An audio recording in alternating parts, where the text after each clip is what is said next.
ये मामला है टोहाना इरिगेशन की जो गहरी नींद है उसको जगाने का हमने प्रयास कई बार किया।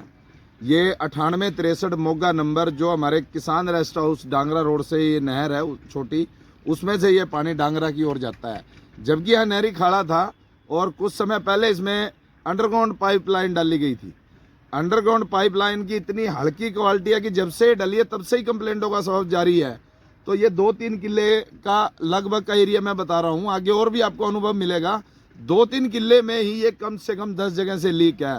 तो इससे अंदाजा लगा सकते हो भाई इसमें सामग्री किस प्रकार की यूज की है, पूरी धांधली है इसके अंदर। अब ये सैकड़ों एकड़ जो किसानों की फसल बर्बाद होगी, इसका जिम्मेवार सीधा सीधा इरिगेशन डिपार्टमेंट होगा।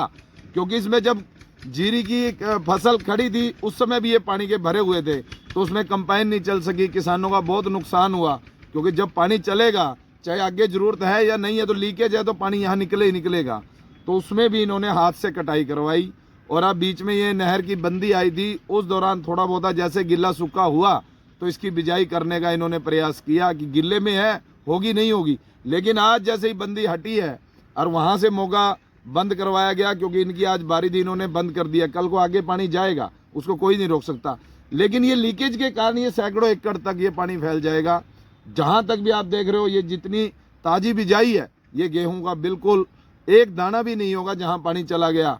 इसके रिगार्डिंग मैंने XEN Tohana irrigation department, SDO शाम, इरिगेशन डिपार्टमेंट जेई पवन खिचड़, मैंने सभी से बार बार लगभग 10-15 दिनों से मैं 20 बार बात कर चुका हूं कि अभी पानी की बंदी है, आप इसको ठीक करवा दें। क्योंकि अब किसानों ने फसल बोई है, भाई ये पानी लीक होगा तो सारी जो जितनी सैकड़ों एकड़ यहाँ आसपास फसल होगी वो सारी बर्बाद हो जाएगी आप लोगों की लापरवाही के कारण। लेकिन वही 2 दिन, कल हो जाएगा, परसों हो जाएगा, ठेकेदार को बोल दिया, ठेकेदार आ रहा है, हम ठेकेदार के साथ आएंगे। 15-20 दिन का ये टाइम ऐसे ही चला गया, लेकिन इनके कान पे जो नहीं रहेंगी। जो ये आज पानी की बंदी टूटी और ये पानी देखो आप, यहाँ देखा हो आप, ये पानी निकलना शुरू हो गया। ये सारे अब थोड़ा थोड़ा निकल रहा है, तो ये कहाँ तक चला गया, तो सुबह तक इसका क्या परिणाम होगा इसका कोई अंदाजा हम नहीं लगा सकते। क्योंकि अब ये पानी शुरू हो चुका है, 2-4 दिन, अब ये पता नहीं कितने एकड़ तक पानी फैलेगा। तो जितनी ये जहाँ तक पानी जाएगा वहाँ फसल बिल्कुल नहीं होगी। किसानों की बिल्कुल बर्बादी का कारण ये इरिगेशन डिपार्टमेंट टोहाना है। और इस काम में बहुत मोटी धांधली हुई है, घटिया सामग्री यूज की गई है।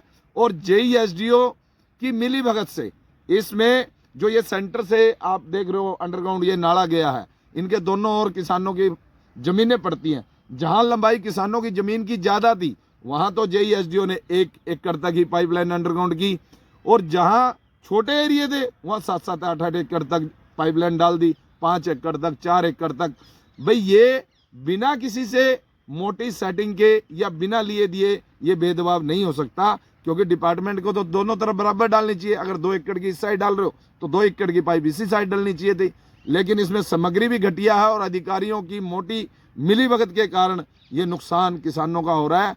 तो मैं माननीय मुख्यमंत्री जी से, मैं जिला महासचिव हूं ऑल इंडिया मजदूर किसान मंच का, मैं माननीय मुख्यमंत्री जी से अपील करता हूं कि इसकी पूर्णतः विजिलेंस जांच होनी चाहिए कि इस काम में जो भी धांधली हुई है, जिस ठेकेदार द्वारा की गई है और जिन अधिकारियों द्वारा की है, उनके खिलाफ सख्त से सख्त एक्शन होना चाहिए। विजिलेंस जांच माननीय मुख्यमंत्री जी, हमारी प्रार्थना आप इसकी विजिलेंस जांच जरूर से जरूर कराएं और जो भी दोषी पाया जाए उनके खिलाफ सख्त से सख्त एक्शन लिया जाए। क्योंकि किसानों के साथ सीधा खिलवाड़ है, उनकी जो रोजी रोटी है उसको नष्ट करने का काम इनके कुछ चंद रुपयों के कारण, वे चंद रुपए के कमीशन के कारण उनका नुकसान हो रहा है। इसकी जांच होनी चाहिए।